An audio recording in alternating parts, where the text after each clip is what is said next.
اس لیے میں اپنے اہل سنت سنی بھائیوں سے خاص طور پہ مخاطب ہو کے عرض کرتا ہوں، خدا کی قسم حقیقتاً اللہ والے ہم ہیں۔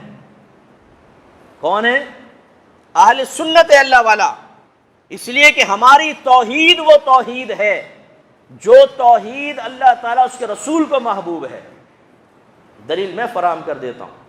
اللہ تعالیٰ نے آدم علیہ السلام کو پیدا فرمایا، انہیں علم سے نوازا، فرشتوں اور ابلیس کو حکم دیا سجدہ کرو ان کے سامنے۔ یہ سجدہ تعظیمی تھا، اور سجدہ تعظیمی کے لیے ایک وصف چاہیے جس کی تعظیم کی جا رہی ہو، اور وہ وصف کیا تھا؟ وصف نبوت، کہ آپ کو خلیفہ بنایا تھا، اور وصف علم، ہمارے خلیفہ کو سجدہ کرو۔ علمی فوقیت ظاہر ہو چکی تھی، فرشتوں کے سامنے اللہ نے تمام اشیاء کے نام رکھے، نام بتاؤ، نہیں بتا سکے۔ آدم علیہ السلام کو فرمایا آپ بتائیں، بتا دیے، علمی فضیلت ظاہر ہو گئی، سجدہ کرو۔ شیطان موحد تھا، توحید کا اقرار کرنے والا تھا، اس نے تعظیم نبی کا انکار کیا۔ اس نے کہا کہ اللہ تو نے مجھے آگ سے پیدا کیا، آدم علیہ السلام کو مٹی سے پیدا کیا، اور آگ مٹی سے افضل ہوتی ہے۔ نبی کی توہین اور تحقیر پر مشتمل جملہ کہا، اللہ کی تو نہیں کہا تھا، اللہ کی توحید کا منکر تو نہیں ہوا تھا۔ یہ توحید اللہ کی بارگاہ میں مقبول نہ ہوئی، اس کے منہ پہ مار دی گئی، ابا واستکبر وکان من الکافرین۔ جس توحید میں تعظیم نبی نہ ہو وہ توحید منہ پہ مار دی جاتی ہے، اور اس توحید کا اختیار کرنے والا شیطان کا پیروکار ہو سکتا ہے۔ توحید وہی اللہ کی بارگاہ میں مقبول ہوگی جس میں اللہ کی وحدانیت کا اقرار بھی ہو، اور اس کے حبیب اور اس کے محبوبوں کی تعظیم بھی ہو، ان سے پیار اور محبت بھی ہو۔ یہ نہیں کہ نبیوں کی توہین کرتے رہو اللہ کی وحدانیت کے مقابلے میں، اور ثابت کرنے کی کوشش کرو کہ جی ہم اس لیے اللہ کے بارے میں، نبیوں کے بارے میں ایسا کہہ رہے ہیں تاکہ اللہ تعالیٰ واحد سب سے بلند و بالا نظر آئے۔ یہ تو شیطان نے بھی کرنے کی کوشش کی تھی، تباہ و برباد ہوا۔ نماز میں نبی کا خیال لانا اپنے گدھے اور بیل کے خیال میں ڈوب جانے سے بدتر ہے، کسی نے اپنی کتاب میں لکھا۔ یہ فلسفہ حضرت ابوبکر صدیق کو سمجھ میں نہیں آیا کہ جب میرے آقا صلی اللہ علیہ وسلم لیٹ نماز میں پہنچے، دو قبائل کے درمیان صلح کروانے گئے تھے، مصلی پہ پہنچے، صدیق اکبر نماز شروع کر چکے تھے۔ جب آپ کی توجہ ہوئی کہ پیچھے نبی کریم تشریف لا چکے ہیں تو آپ نے پیچھے ہٹنا چاہا، سرکار نے اشارہ کیا کہ نماز جاری رکھیں، صدیق اکبر حالت نماز میں پیچھے ہٹ گئے، نہیں رکے۔ سرکار نے آگے بڑھ کے نماز پڑھائی، نماز سے فارغ ہوئے، فرمایا صدیق جب ہم نے کہہ دیا تھا نماز جاری رکھو تو کیوں پیچھے ہٹے؟ عرض کی ابو قحافہ کے بیٹے کی یہ جرت کہ نبی کریم موجود اور ان کے سامنے کھڑا ہو۔ خیال لانا بہت دور کی بات ہے، حالت نماز میں تعظیم بجا لانا یہ صدیق اکبر کی سنت ہے۔ بتاؤ صدیق اکبر مشرک ہوئے تھے کہ نہیں ہوئے تھے؟ آپ تو ذہن میں لانے کو کہ جی نبی کا تعظیم کا خیال اگر ذہن میں آ جائے گا نماز کی حالت میں تو اللہ کی تعظیم میں فرق آئے گا، شرک ہو گیا۔ اب صدیق اکبر پہ کون سا فتویٰ لگاؤ گے؟ انہوں نے خالی سوچا نہیں، وہ تو پیچھے ہٹ گئے، اور اللہ کے نبی نے جب علت اور وجہ معلوم کی تو یہ نہیں فرمایا تمہاری لاجک غلط ہے، جب ہم نے تمہیں اشارہ کر دیا تھا تم اللہ کی تعظیم میں مشغول تھے، اس کے دوران نبی کی تعظیم کیوں کی؟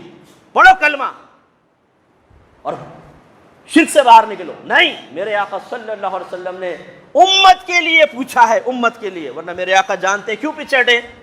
آپ کو ہی پتہ ہے نا کیوں پیچھے ہٹے؟ بولے کوئی چھپی ہوئی بات ہے؟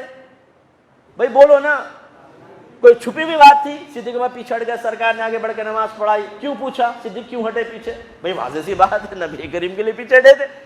لیکن میرے آقا نے قیامت تک کے لیے لوگوں کو دلیل فراہم کی کہ نبی کے سامنے جب کوئی عمل ہو اور اللہ کے نبی اسے غلط قرار نہ دے، اس عمل کے حق ہونے کی دلیل ہوتا ہے۔ اس کا مطلب ہے حالت نماز میں اگر نبی کی تعظیم بجا لائیں اس سے نماز ناقص نہیں ہوتی، کامل ترین ہوتی ہے، اور صدیق اکبر کی سنت ادا ہوگی۔ اس لیے ہماری توحید کامل توحید ہے کہ جس توحید میں اللہ کی وحدانیت کا اقرار بھی ہے اور انبیاء علیہ السلام کی تعظیم بھی ہے۔ ہاں اگر کوئی ٹیڑھا میڑھا چلتا ہے تو پھر اللہ نے ہر دور میں کچھ ہم جیسے بھی پیدا کیے ہیں۔ ابھی آپ کے سامنے جو ہم نے بیان کیا وہ یہی ہے نا کہ حد اعتدال سے نہ ہٹے۔ نبی نبی ہے، خدا خدا ہے، ولی ولی ہے، صحابی صحابی ہے۔ کسی ولی کے مقام کو اتنا نہ بڑھائیں کہ صحابیوں سے اوپر محسوس ہونے لگ جائے، اعتدال میں رہیں۔ کسی صحابی کا مقام اتنا نہ بڑھائیں کہ نبیوں سے فوق ہونے لگے، اعتدال میں رہیں. کسی نبی کے لیے اتنا مبالغہ آ رہا ہے اس انداز سے نہ کریں کہ ہماری قوم کے ذہن میں اللہ کے لیے حقارت پیدا ہو اور نبی کے لیے عظمت پیدا ہو. غلط ہے. اسے اعتدال میں لے کر آئیں. اللہ کا بڑا کرم ہے, کبھی ایسا نہیں ہوگا کہ کوئی غلط کر رہا ہو تو ہم یہ کہیں یہ ہمارا اپنا ہے تو بھائی ہم اس کا دفاع کریں گے. کیوں کریں گے؟ ہمارا اپنا وہ ہے جو اللہ کا کہنا مانے, ہمارا اپنا وہ ہے جو رسول کا کہنا مانے, ہمارا اپنا وہ ہے جو اللہ رسول کی اطاعت میں چلے گا. اگر کوئی بدعت کرتا ہے, خرافات کرتا ہے, وہ ہمارا اپنا کہاں سے ہو گیا؟ خالی نام رکھنے سے اپنا ہو جائے گا؟ ایسا تو نہیں ہے.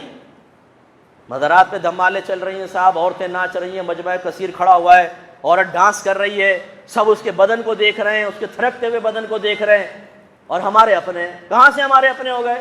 یہ بھی سازش کر کے اہل سنت میں شامل کیے گئے. ان کا کوئی تعلق نہیں ہے اہل سنت کے ساتھ. ان ڈبے پیروں کا کوئی تعلق نہیں ہے جو جفی والی سرکار بنا ہوا ہے اور فلاں سرکار اور فلاں سرکار. یہ سارے بے حیا لوگ, بے غیرت ہمارے کھاتے میں ڈال دیے گئے ہیں. ہمارے ان سے کوئی تعلق نہیں ہے. سنی وہ ہوتا ہے جو اللہ کو اللہ سمجھتا ہے, سب سے زیادہ قابل تعظیم.